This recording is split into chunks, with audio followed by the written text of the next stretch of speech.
vois, c'est belle, la nature. Hein, la nature qui a tant de leçons à nous apprendre. Aujourd'hui, là, je prends connaissance à nouveau, hein, que elle nous offre des belles couleurs, des belles variétés. Hein. Il y a plein d'essences différentes ici qui vivent en pleine harmonie, comme c'est possible de le faire, tout le monde ensemble. Et elle nous offre ces couleurs, ces percées de soleil, ces petits soleils derrière les nuages. Elle nous offre sa beauté, elle vieillit tranquillement. Elle change de couleur tranquillement. Les feuilles, des fois, se tordent un peu, se ratatinent un peu, se rident un peu à l'image de l'être humain. Hein? Et un jour vient dans les saisons que la nature connaît. On a le printemps, on est ici, on en est au début. L'été, les feuilles vont être grandes, vont avoir changé de couleur. Elles vont avoir changé de couleur. À l'automne, elles vont changer encore plus de couleurs, elles vont vraiment se colorer. L'été, elles vont verdir d'un vert plus mûr, plus mature. Et l'automne, elle va changer de couleur. Et l'hiver, tout va tomber. Tout va se sembler en dormance ou mourir. Un peu comme on voit sur cet arbre ici. Elle va se désagréger. Je ne sais pas aussi. J'en vois un autre ici. Celui-là, on peut pas mal dire qu'il est en train de se désagréger. Hein? Il se désagrège debout, celui-là.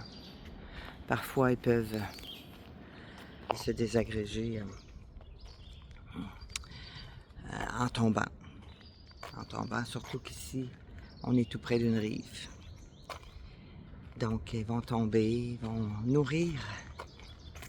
Hein, le premier que je t'ai montré, il a nourri plusieurs oiseaux, là. Il a nourri plusieurs pics, celui-là. Je sais pas si tu as vu tous les trous.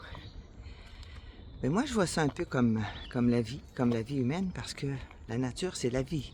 Hein? C'est un des plus beaux exemples de résilience de vie. Alors, c'est un peu comme notre vie. On doit apprendre à être résilient. On a des coups durs. Hein, l'arbre, plusieurs sont frappés par les foudres. Il y en a qui tombent. Il y en a qui tombent au combat, qui vont se consumer. Il y en a d'autres qui, malgré une partie qui est tombée, vont résister et vont se reconstruire à leur manière.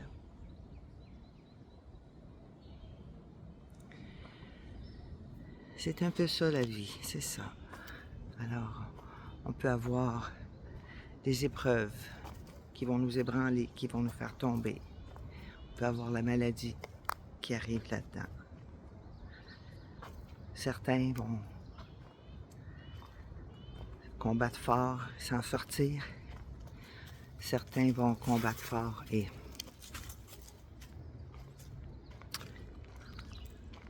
finir leur cycle à différents âges. C'est une réalité qui est parfois plus triste, hein? Quand on parle de jeunes enfants, à la limite d'enfants qui n'arrivent même pas à naître, de jeunes adultes, d'adultes dans leur milieu de vie adulte. Puis après, quand ils deviennent plus âgés, on trouve ça plus normal. Alors que je pense que la vie a ses secrets. Hein? Peu importe où on se situe dans dans diverses croyances. Je suis en train de lire un livre qui est assez étonnant et qui parle beaucoup de la conscience et qui fait voir plusieurs aspects, plusieurs possibilités. Et je me dis, je sais pas, pourquoi pas? Je m'informe. J'essaie de comprendre des choses pour peut-être un peu en discuter des fois avec les personnes qui seraient intéressées, connaître les points de vue. Mais une chose est certaine, c'est que la vie, que ce soit la nature ou que ce soit l'être humain ou même un animal, la vie, c'est une série de cycles. Pour ce qui est de la nature, parce qu'ils naissent, ils vivent, ils grandissent, ils se ratatinent et ils meurent chaque année d'une certaine manière. En fait, c'est ça, ce sont ces feuilles, hein, ces parements qui meurent. Mais quelque part, je pense que ça meurt un peu. Il reste une certaine forme de vie, mais on prend le jardin, le jardin qui va nous donner ses fruits, ses légumes, et en fait, c'est plus les fruits qui donnent des graines. Non, le légume aussi peut dans son feuillage. Et comment on arrive à les semer à nouveau, c'est parce que justement, ils nous laissent quelque chose. Ils nous laissent quelque chose qu'on est capable de réutiliser pour repartir la vie, pour faire une certaine continuité. Ça aussi, je fais un beau parallèle avec la vie humaine. Selon comment on vit, on voit les choses, ceux qui meurent nous laissent des belles graines souvent à intérioriser, à canaliser, à faire vivre en retour, à redonner en retour. L'héritage d'une vie, pas l'héritage matériel, mais l'héritage humain qu'on peut retransmettre. Pour moi, c'est ça, là. C'est un peu pas mal ça, là. Sans aller dans tout ce qui peut être spirituel. Donc, la vie, c'est un cycle.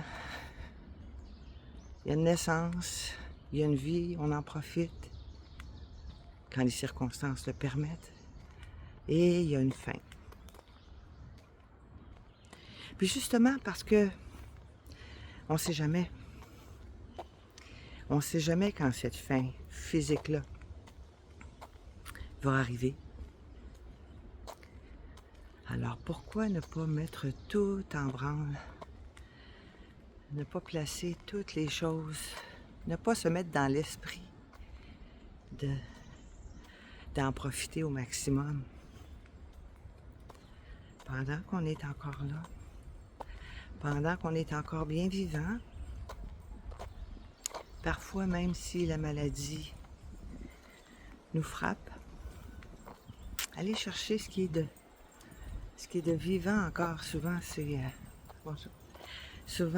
ce qui va nous donner le courage de passer à travers, ce qui va nous donner l'énergie, tu sais, la petite pilule invisible là, et qui va nous permettre de passer à travers. Bien plus que plusieurs traitements. Et on continue d'avancer avec ça. Parfois, les maladies vont être plus graves et vont nous amener vers notre finitude. Et encore là, selon les croyances, notre finitude physique. Parce que pour certains, pour plusieurs même, il y a un après. Cet après-là qui serait guidé un peu par cette fameuse conscience dont je parlais tantôt, que je lis, que je regarde dans mon livre. Donc, on essaie de vivre au maximum la vie qu'on a à vivre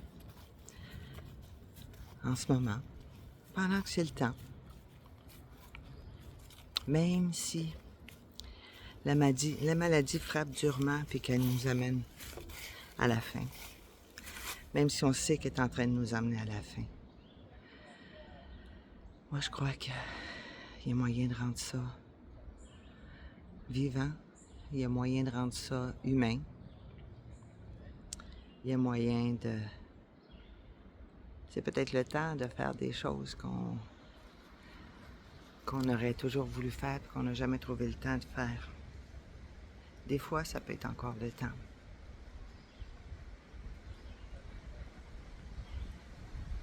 J'allais dire, essayer de prendre un peu un contrôle de cette vie-là jusqu'à la fin, mais c'est pas un contrôle, c'est d'en profiter. C'est d'être là, d'être prêt à recevoir ce qu'elle veut bien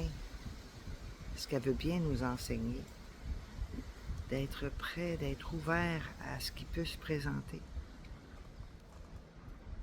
D'essayer d'être le moins possible ancré sur sa maladie. Mais elle est là. Elle est là. Si on est en mesure de la combattre d'une certaine manière, c'est pas en se concentrant nécessairement dessus. C'est en s'ouvrant à autre chose, en s'ouvrant au beau. Et si on en est à la fin, elle va arriver quand même. Elle va arriver quand même. Donc, si on peut la vivre pleinement, en beauté, avec plein de beaux moments, plein de personnes qu'on aime, plein de personnes de qui on veut s'entourer, c'est le temps. C'est le temps. Puis idéalement, on essaie de ne pas attendre jusque-là. On essaie de ne pas avoir à dire là, cette fameuse phrase-là, que j'aurais donc dû. J'ai manqué mon coup ici. J'ai manqué mon coup à ce moment-là. J'avais l'occasion, puis je ne l'ai pas fait. Pourquoi est-ce qu'on les provoque pas, ces occasions, et qu'on les vit pas?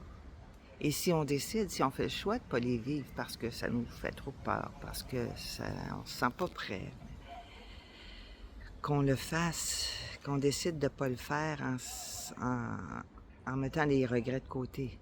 Je le fais pas pour telle raison, parce que c'est mon état d'esprit en ce moment, et c'est comme ça, et je l'accepte. Donc au moins ça évite d'avoir des regrets. Alors vive ce qui est le plus normal, ce qui est le plus juste, c'est que la vie, c'est un cycle. On est, on vit, on explore, on apprécie, on va au bout des choses. Un jour, on ralentit et ça se termine. On meurt. Mais il y a moyen de rendre ça beau.